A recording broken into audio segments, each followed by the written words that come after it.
Hello and welcome to the Long Ball Football Podcast, a weekly podcast by two brothers about all things football in Portugal. You're joined by myself, Barney, and as always, I'm joined by my brother Albert. That was a bit weird to say. It's We our New usually Year's go, it's our New Year's resolution. yeah, to mix up a bit. But yeah, how are things? How are you? Yeah, I'm good, mate. It's good to be back. Again, another couple of weeks since we last did a show, wasn't it? So, Mm. and in between that, obviously, we had Christmas, we had New Year. The hmm big debate that everyone has at this time of year, is it too late to say Happy New Year? hmm I'll risk it. I'll say Happy New Year to the listeners. Yeah, Um, happy hope New we Year don't to get everyone. too much. Hope we don't get too much grief off the back of that. But no, it's I good to be really, back, isn't it? Because yeah, we had a good break. I think it's fair to say, didn't we? We were both very much switched off, not just from football, but from work and stuff. but also a lovely way to end. Well, no, to start the Christmas period, sorry, with a first ever Oh, long ball football quiz, Christmas quiz. yeah. As I said at the time, I think we learnt a lot. Yeah, It it was was fun though, wasn't it? It was good. Yeah, it was great to have some great guests on. Um, Yeah.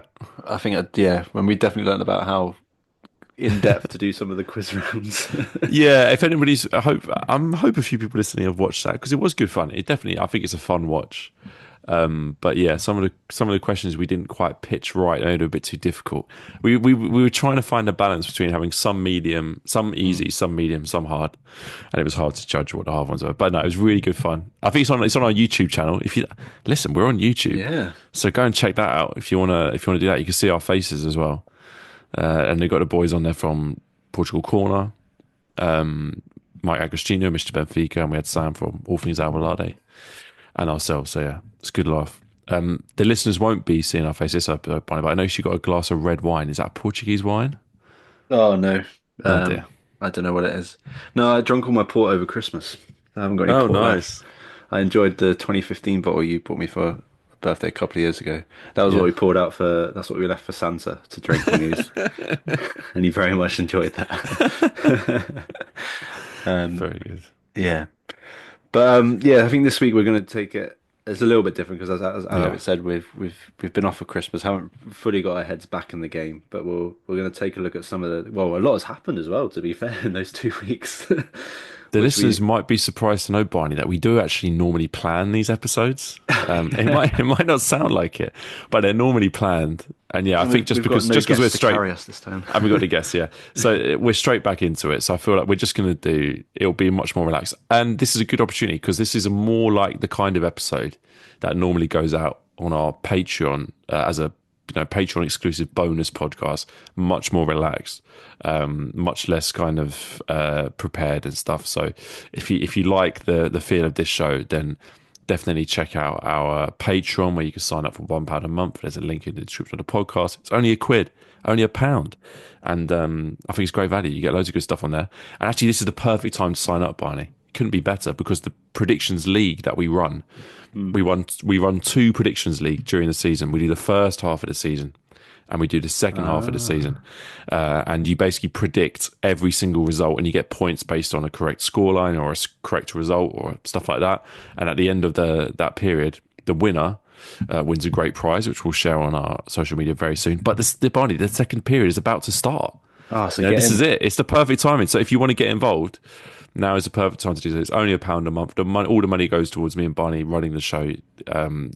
It's every little helps, and you get involved in the community and do the predictions league, get the bonus pods, and we do watch alongs every now and again. So yeah, it's good stuff to get stuck in. I finally remembered to plug the Patreon, Barney, which I forget to do every week.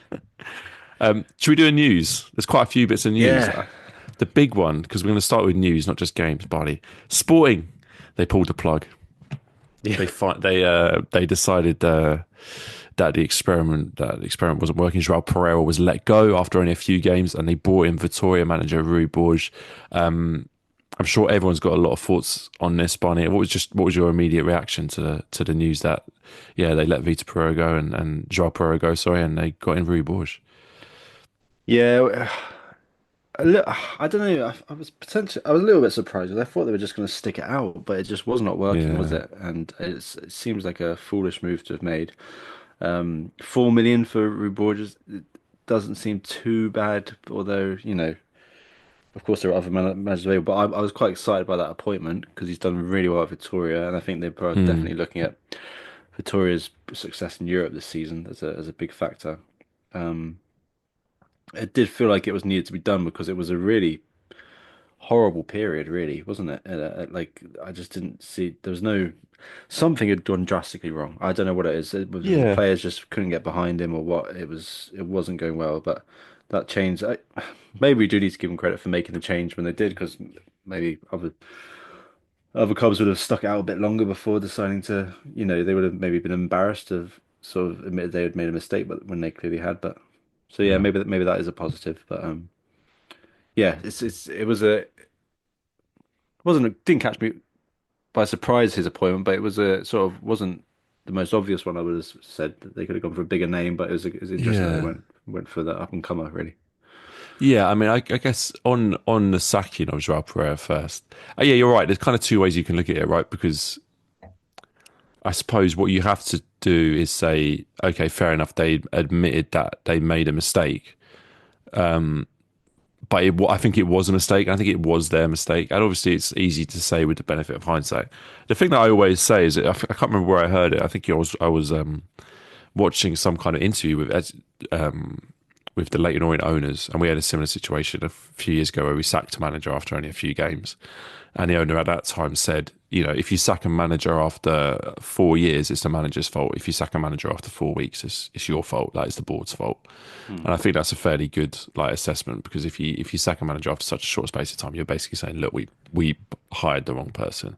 And it was, I remember, at the time, when they appointed him, no one really questioned it. And maybe a few people did. We didn't. Not because I thought he was definitely the right man for the job, but because I just didn't really question their decision making. I guess you kind of thought, okay, I liked the idea that they were looking for continuity. I liked Hmm. the idea that they were saying, we're not going to throw away all the work that Amorim did. We're going to try and sustain it, and that the work that he'd done had kind of filtered through to the youth teams, and that the Hmm. youth teams were playing in that way, and they were going to say, well, look, this is our new image, and we're just going to build on it. I liked that at the time.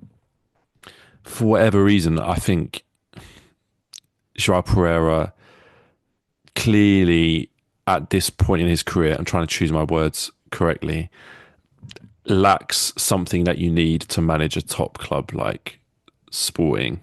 And Yeah. perhaps that's not necessarily the tactical side of things or No. the technical side of things or setting up training sessions, all that kind of thing. Maybe it's those other slightly less tangible traits that you need to be a top manager, whether that's just being able to command a group of highly talented, motivated young men at the peak of their powers, and that's not an easy thing to do. And I'm speculating, obviously, because we don't know behind the scenes, but I doubt very much it's his technical ability that's at fault, but perhaps he just wasn't the right man to lead this team at this time. Well, it goes back to this sort of because they were in such a strong position, brimming with confidence. The football was impressive, but they obviously still had a few issues under Amarin, but like nothing too bad. And then he obviously came in, and then it was clear really that there was a sort of a drop off, and whether that was just like they were only giving 90%, or they just didn't believe in what he was saying, or in the little tweaks he did make here and there, maybe he just lost his trust of some of the players. Amarin was a huge person to lose for a lot of them. I think I think Gyökeres has spoken about how disappointed he was at Amarin's decision to leave midway through the season. And then, of course, you're in this point where you've got this. I've talked on the podcast before about how I feel it's a really unique position that Sporting are in this season, to have kept so many players for various reasons. Yeah, yeah, And and that comes round to the necessity of maybe pulling the trigger 4 weeks in, and, sacking João Perez, and because they needed a response quickly to sort of try and see out the season and keep up with or keep in the top spot, and to try and get this second successive championship, which they haven't been able to do before. It's yeah. yeah, I think we're I think the transition with Rui Borges so far, what we've seen, the performance against Benfica, which was really good, the performance of Victoria, which is probably a more honest representation of the situation. I think we've seen Mm. some of the issues. He's tweaked the system essentially. He's gone with the 4-4. 1-1 or however you want to describe it. Not too dissimilar for Amarin's, because Amarin's system was quite fluid and people made different runs at different times. But I think some of the issues, we're starting to see Diamonde's frailties a bit more. He's obviously a physical specimen, got great passing, but Mm. sometimes he can make the odd error. I think Bast. I think actually, I think Diamonde and Bast are quite interesting because I think Bast was not very good in a back three, or he had his moments where he was a bit shaky. Diamonde seems a bit more comfortable in a back three.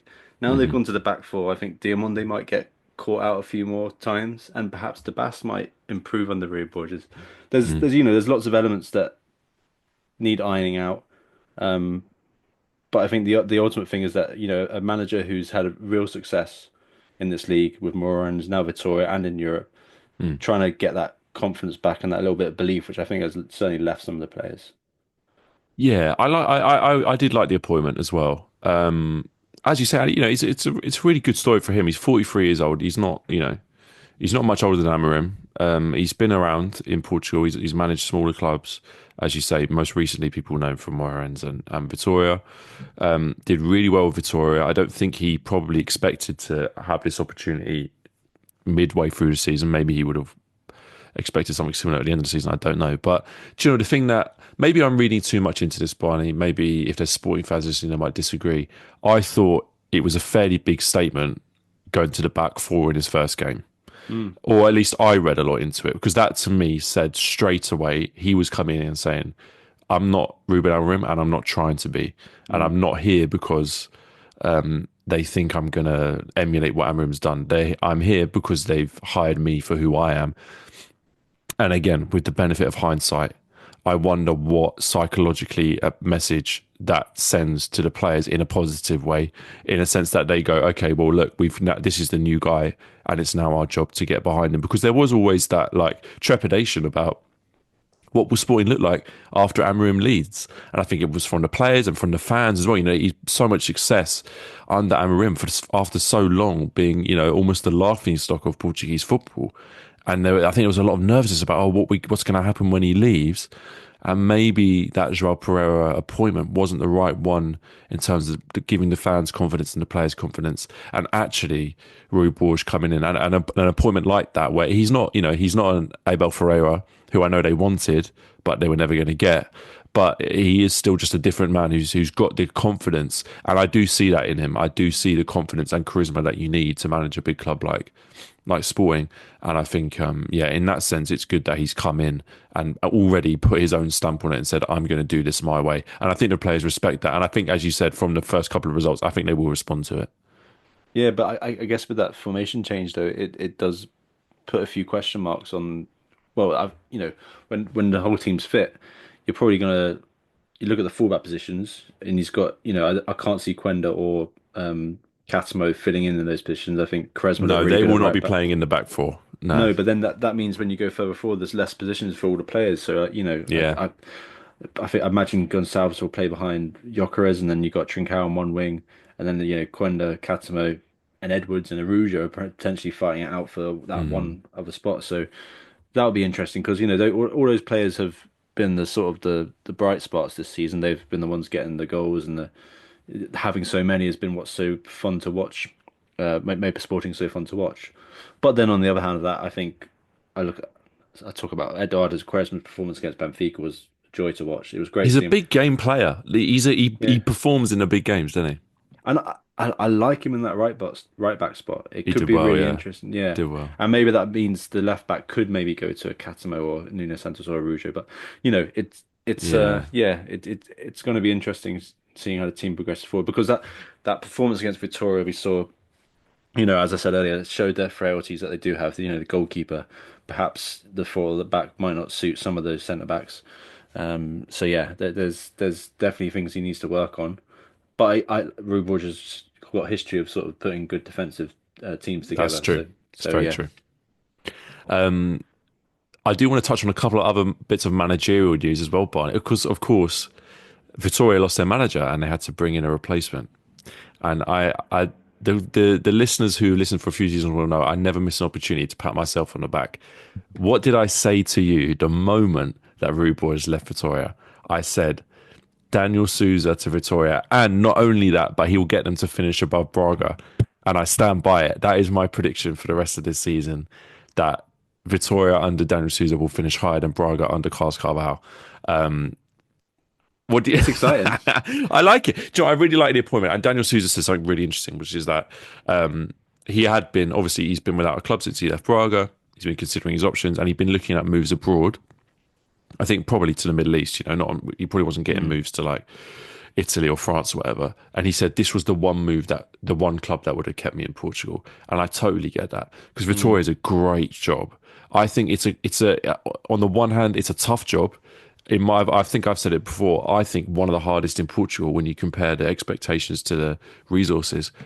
But for the right manager, you can't turn that job down, can you? When you look at the fan base, when you look at what they've done in Europe, I mean, Rui Borges has laid a great foundation for them in Europe. The possibilities for Daniel Souza to achieve things this season, with Braga being weak, with no real obvious choice to finish fourth in the league this season, and with the run that they can get on in Europe, I think it's a great job, a great opportunity. And he's a manager I think deserves a club of this size because he proved it at Aruca. I thought he was hard done by at Braga. So I think it just works very well for all parties, really.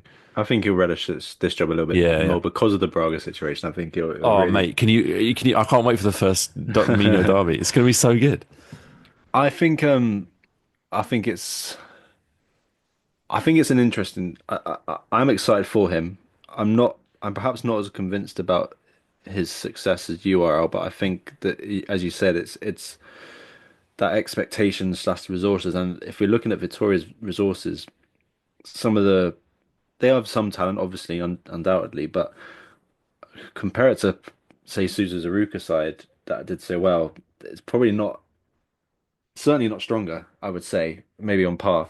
So yeah, it'll be interesting to see. I mean, we've already seen a little glimpse in that in the game against Sporting. You know, he's using youngsters that hadn't really had many minutes. I'm looking at, is it Michel who came on and got a goal, a young Angolan Canadian player, and Aranku, who I think they signed from Tondela, who another player who's like we've seen his talent, but he's never been really trusted by the previous managers. So it will be interesting to see, you know, what players he relies on and what players he can develop as well. Because, you know, one part of the success of Aruca was the way they played. It really brought out the best of some of the players. And if he can find one or two in that squad who we can sort of try and help improve, then that'd be great. I think it's it makes, you know, the league is so exciting this year because there's so many little races, and I think Yeah.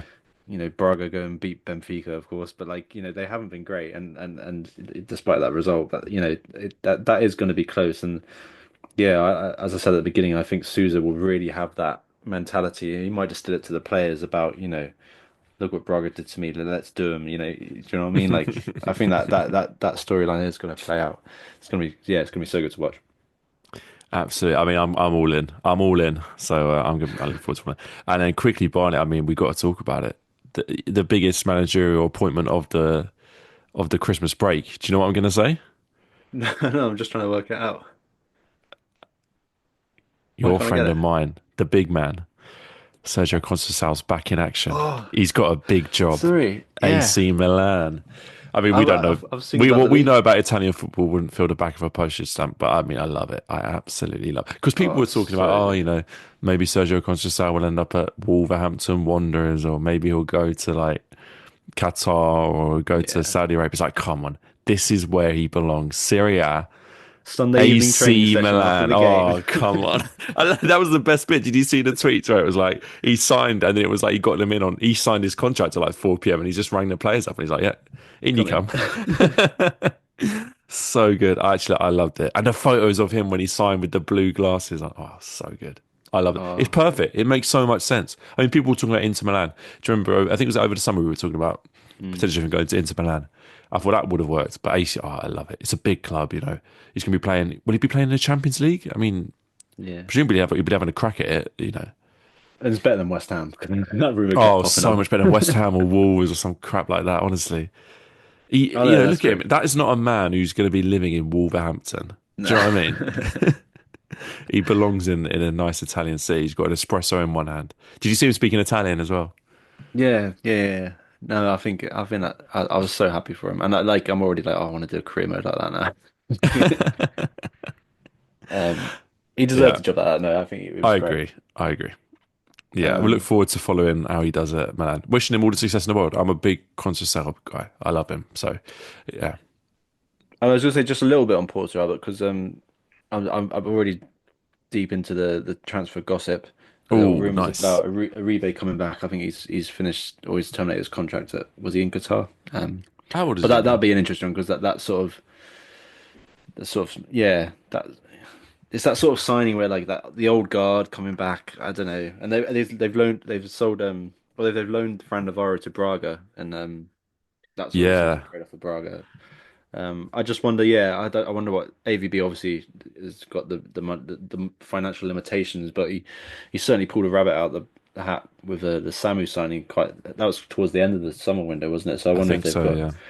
It feels like they need something. They're doing all right, but it feels like yeah, it feels like Porto need a little something this January. Well, I did have on my little agenda for this episode, Barney, a transfer window chat.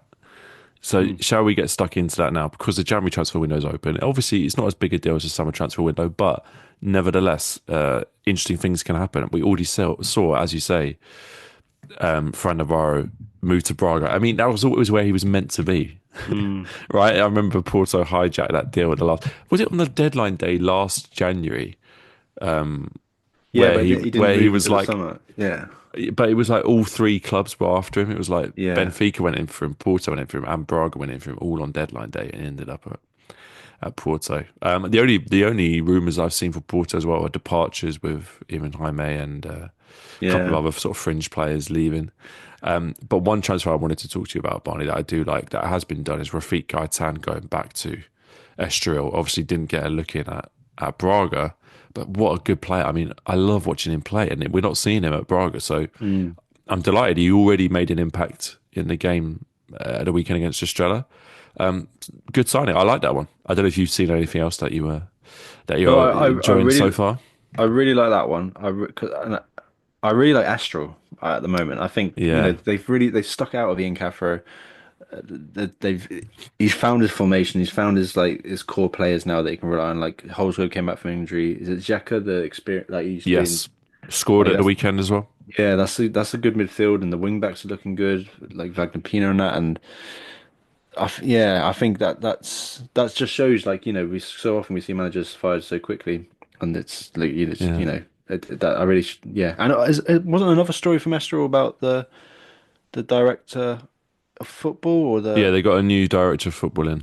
Um, the first uh, female director of football. well, she's the first female director of football, and Rio Ave have the first female president That's it. as well. So yeah, Um, so yeah, I mean, yeah, just nice little stories. I'm glad that Esther was, yeah, because I didn't want Esther to get in trouble. Really. I really like Esther, and I think yeah, if I was trying to remember in the summer if Caffro played Gaetan or if that was because the move was being like I feel like he I wasn't don't playing. think he played. Yeah, I don't Yeah, think he played. While so, we're yeah. on a straw bonnet, obviously they won at the weekend. If you didn't see it, they won 4-2 away at Australia Amador. They were 3-0 up. Um, Mm. did very well to go through it well. They were gifted a goal and then they scored from two corners. But I mean, they take the win. They played well. But Barney, did you know they've now they've now won as many away games in 2025 as they won throughout the whole of 2024. Oh wow, wow, So they only won one away game last year, and now yeah. they've bettered that. So yeah, that was good for them. The last thing I had on the transfer window, Barney. Do you think because now we're getting into Premier League territory here? Mm. Do you think we're going to start to see Ruben Amorim bringing the players in Mm. from Sporting now that Man U are in so much trouble? We've already seen the Victor Gyökeres rumours. I've seen the Inacio rumours. I wonder whether we'll see the same thing with Rui Borges as well. I've seen Thomas Handel linked with Sporting, so Mm. there's a bit of a kind of merry-go-round that I can see starting. Yeah, I think the Man U rumors are just I think that's just easy, lazy stuff. Because I think didn't he promise? Yeah, Has he but they said? always do that. They always do that. Yeah, I don't know, mate. I think I like to think Amma would be true to his word and not disturb them halfway through the season. Although the only thing I think is Yoker is and whether he's angling. If he angles for it himself, then I think that could come through. But whether they've got the money, I don't know, is another question. I think the Rui Borges thing. I think Handel would be a good signing, particularly if they are gonna. I feel like the two central midfielders positions completely changes with his formation, and perhaps he needs a different dynamic play. Although I think is it Manu Silva's going to Mexico? I think that's the strong rumor I've seen on Twitter the Yeah, last yeah. few days. So if he goes, I don't know if they'll be able to afford to let Handel go as well. I don't know. Um, yeah, I'm sort of hope. It feels like there's always quite a big departure. Luis Diaz went in January, didn't he? Mm, that's true. Uh, did Darwin go in the summer, or did he go? Yeah, Darwin went in the summer. But But Enzo Fernandez went in the winter for the world record yes, that's fee. it. So yeah, maybe So there maybe there could will be be. one. Um, There could be a big one. yeah, no, the only ones that have gone through Albert that I've quite liked is another ex-Estral player, João Marques, who was at Braga, who hasn't had his opportunity at all. Has gone Yeah. to on loan to Gil Vicente, which and yeah, I've always got soft spots for Gil Vicente, so that could be a nice little move. Um, who are you going for your transfer gossip? Who was that guy who's just completely fallen off the face of the earth? Pedro Sepulveda. Yeah, I mean, I used to like that guy, but I he's used to like that guy, I think he's and then gone he into just he's gone into hiding yeah, after he was it. some terrible antics over the summer. He got community noted a lot, didn't he? But do you not know there's a new guy on the block, Barney? There's a new guy on Yeah, Twitter. I just can't remember his name. Sebastião Sousa Pinto, I think his name Yeah, he is. seems he seems pretty reliable. He's the one now. He's Yeah. the new guy on the block. So yeah, he's who I'll be trusting when it comes to the Primeira Liga transfer rumors. Um, we've spoken about a few clubs, Barney. The one club we haven't spoken about really is Benfica. Mm. Are the wheels coming off? They obviously drew. No, sorry, excuse me. They lost to Sporting and now they lost to Braga at home. Yeah. So two disappointing results. Bruno Lage has the new manager bounce worn off. I think that's what people are kind of. Oh yeah, I've seen some fans describe it really well, where they're sort of like, this was always coming. I think the new Mm. manager bounce was a bit of a thing, but I I think did see the hashtag Volta Schmidt, comeback Schmidt. to be honest, Albert, I think the Here we go. I, no, I yeah, I don't think we've just been talking about transfers. I think when you look at it, that's been their real issue. This they've had it. I mean, They've just you can't sign two strikers. You can't sign Artur Cabral for 20 mil and then Pavlidis for 20 mil, and neither of them are scoring. And then I saw the yeah. rumor now that they're going to go back in for that Mexican striker from Feyenoord, was the one they Oh, originally wanted Jimenez, in the yeah. summer. And it's like, okay, so you're going to spend another 30, 40 million on another striker. It's just, Yeah. Porto found someone to score the goals. Sporting's found someone to score the goals. It's just Benfica really struggled to find Mm. that striker. Yeah. And Pablo is beyond the joke now. It's like it's almost It's there's really something in his worrying because head. his Yeah. goal record before he joined Benfica is Yeah. insane, so good. So what Yeah. is so different that he can't score for Benfica? It is really interesting. But and same with Cabral. Cabral came with a pretty decent record. Like he killed it in Switzerland, was all right in Italy. But yeah, and I think that goes back to Large, doesn't it? Because once again, I think we're sort of seeing a manager who it feels like we haven't seen a manager at Benfica who's got such a obvious way of playing.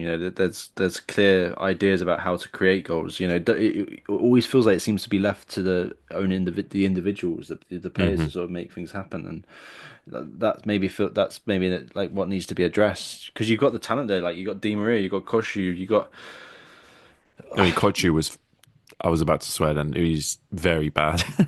no, I but thought yeah, at the weekend, yeah, but like I think maybe that's an example of when you've but got some. he's obviously a very talented player. Like he's Yeah, got the ability. yeah, We've seen the ability. yeah, exactly. But like if you're not practicing chance creation or if you don't know where your players are running, it's harder for you have to think that bit more, take that bit more time, etc. I don't know. And across the board, really, look at the midfield as well. Barrero, maybe I'm saying his name wrong, sorry, but he hasn't really. Yeah. that it's not that sort of profile of player. And it's once again it's another workhorse when you need, they feel like Yeah, they've that. got quite a few of those in midfield. Yeah. So I don't know. I remember like a month ago, I was saying like, are they back? But it does really feel like a manager bounce. And Mm. once again, it makes this season so much more interesting because it seems that the big three are all like, there's no, they could drop points. It feels like they drop points to any team, you know. Yeah. So I don't know. I Well, think the one they've, thing that I didn't see coming, Barney, was which is that at the halfway point of the season, obviously Porto, again, we haven't touched on this yet. Porto had their game called off, which was, in my opinion, hilarious. Again at Nacional on a Friday. Was it Friday night? And they're trying to play the game in Madeira, oh and it was no, fogged off. Oh dear. Anyway, but my there's just point no being, thought. it's bizarre. It's a very bizarre situation. I mean, who saw that coming? It's not like it happened a few weeks ago. But my point being that we are now, of course, as we should say, at the halfway point of the season. And what I did not see coming was that, in my opinion, Porto are marginally, for me, the best placed team Mm. going into the second half of the season. I will say marginally. They're a point behind Sporting, but they do have a game in hand, a winnable game against Nacional. They're not miles ahead of everybody else, but I do think Sporting have been destabilised, and I think they could be further destabilised as the January transfer window goes on.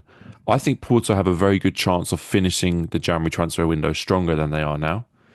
Benfica, I it could go either way because we know that they can sign players, but the signings might not necessarily come off. So you don't necessarily look at Benfica and say that they're guaranteed to be in a stronger position at the end of the season, at the end of the January transfer window than they were at the start. So I do think it makes for a really interesting second half of the season, which is it's good for all the neutrals. It's good for everyone who wants to follow the league. I don't think many people called it being a three-way tie this season, but it looks like it could be a close run thing. And Porto, the club that I think we've probably neglected a little bit over the season. There's been a lot of very kind of understated wins, like 1-0s, 2-0s, routine wins. Obviously, there's been a few headline catching things, like Samu has been a revelation, and I think he will go from strength to strength. But they find themselves, in my opinion, in a very strong position. I think it could be a very interesting. I think it's going to be an interesting January transfer window. I'd love to see if they're going to make more signings. That's what I'm interested in because I think the Mm. squad's already pretty good. But if they were Yeah. able to add to that, if they were able to identify one or two players, maybe they offload a couple of fringe players, if they were able to even add to what they've got now, I think it could be a very, very interesting second half of the season.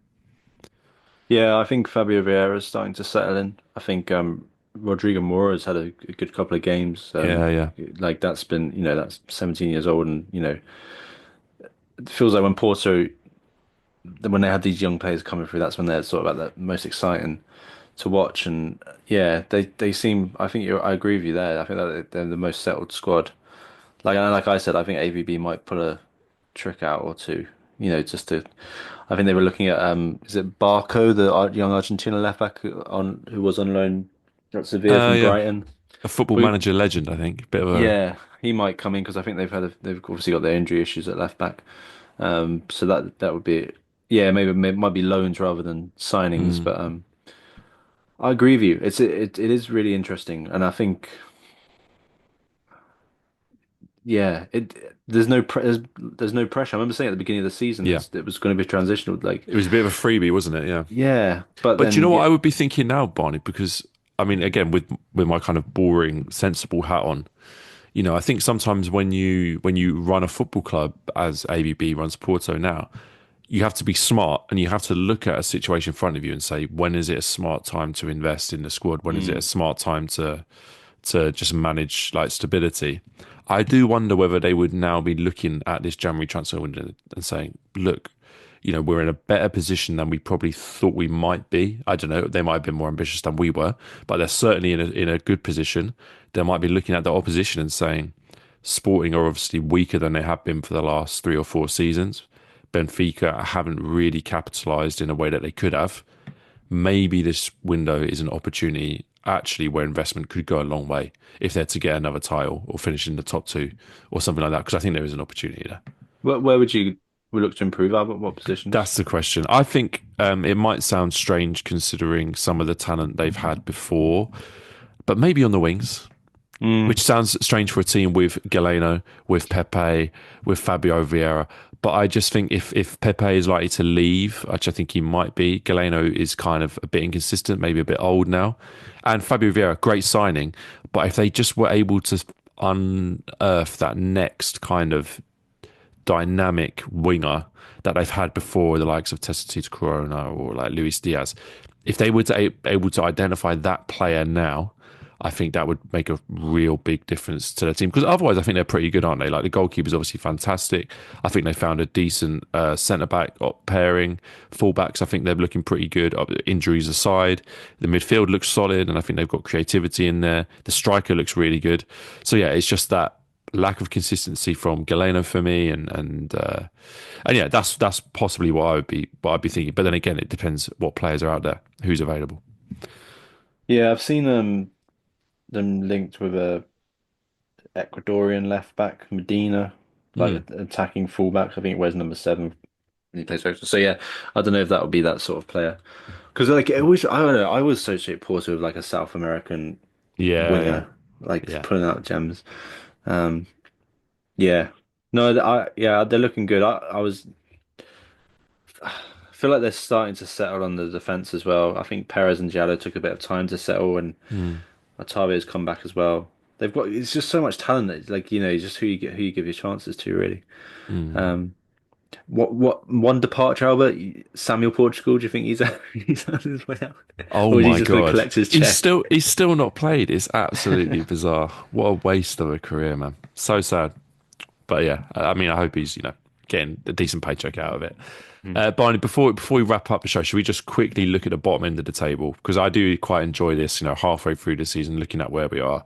I'm kind of looking at a bottom group. You always end up with a little group, don't you, at the Mm. bottom? And for me, this year, that's kind of 13th down.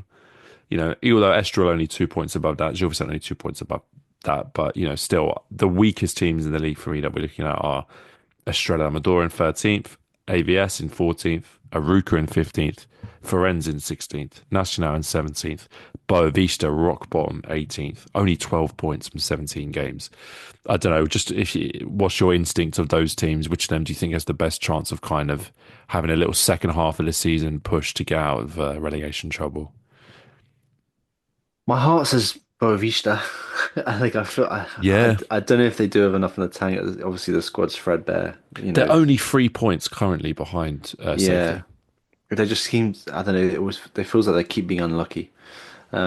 Nacional, I think is that I do worry about them. they just seem to be like they're going to be like a yo-yo club. We just keep seeing come up and down. They haven't been able to make their jump. They were quite active, weren't they? Well, I think I remember talking up there. They You did know that quite a few signings, I think. their squad, yeah. But I think was it Nathan Thomas who I remember doing well at Passos, but he's leaving apparently. Bruno Costa hasn't really done well. Yeah, friends as well. I don't know. I think Aruka might be on the up. I think they're starting to find their groove a little bit. I think Mm. is it she's a Turkish striker? Yasin, he's got a few goals recently. Yeah, scored in their last game. They got a big win, I think, their last game. So yeah, Yeah, they and under Vasco Sierra, a manager that we have a soft spot for. So well you do. yeah, I do definitely. Yeah, well, they beat Boavista 3-1 in the weekend. I did Yeah. actually watch part of that game. Um, and then AVS and Estrella, I just don't know where to make my mind up on them. I I'm gonna say, Barnet, the club that I worry about is AVS. is it?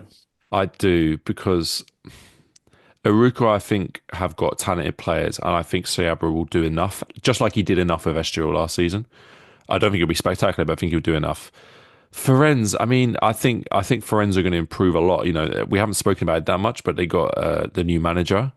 Mm. His name escapes me at the moment, but they've got a new manager and decent players, so I think that they'll do. I think that they will improve. So Aruka and Ferenz, I think, will improve. Nacional, I think, probably don't have enough to stay up. Unfortunately, AVS I worry about.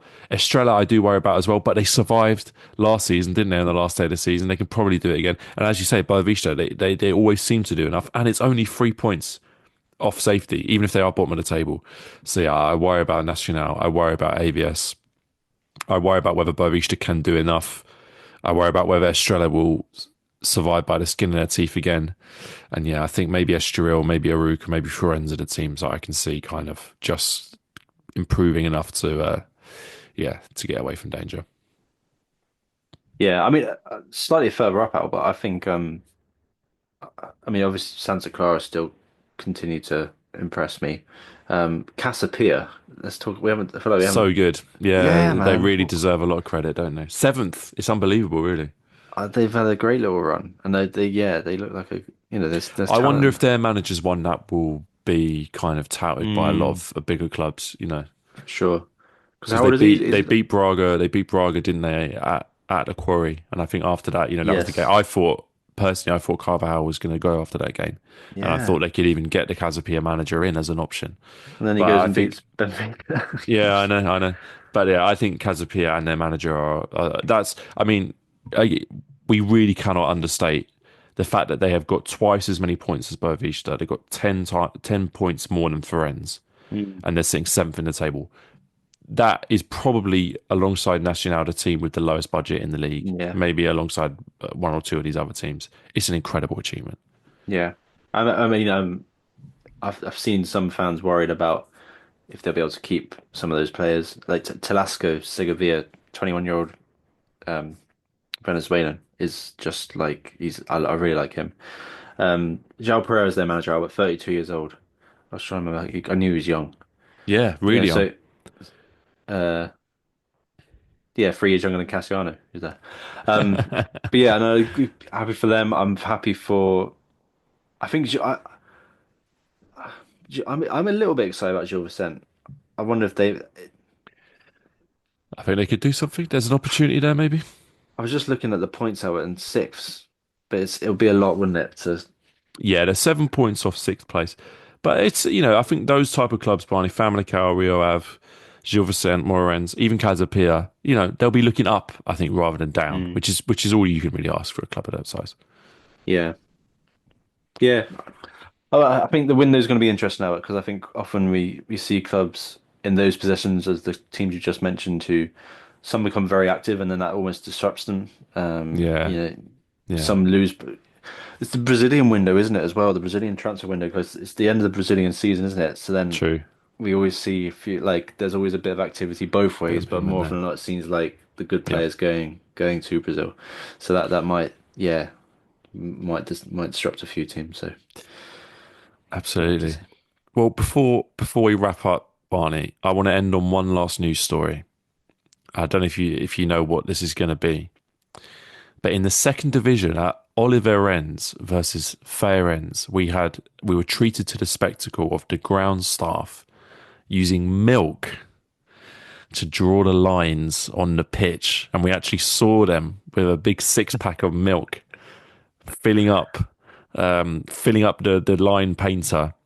Now, this was obviously doing the rounds on social media. It was kind of it was a hilarious story until Yeah. Oliveirense released a statement to record saying this technique is actually used even in the Premier League, and that the fat and lactose content of the milk stops the lines from being dissolved. Sport TV, a reputable outlet in Portugal, deleted the footage from the internet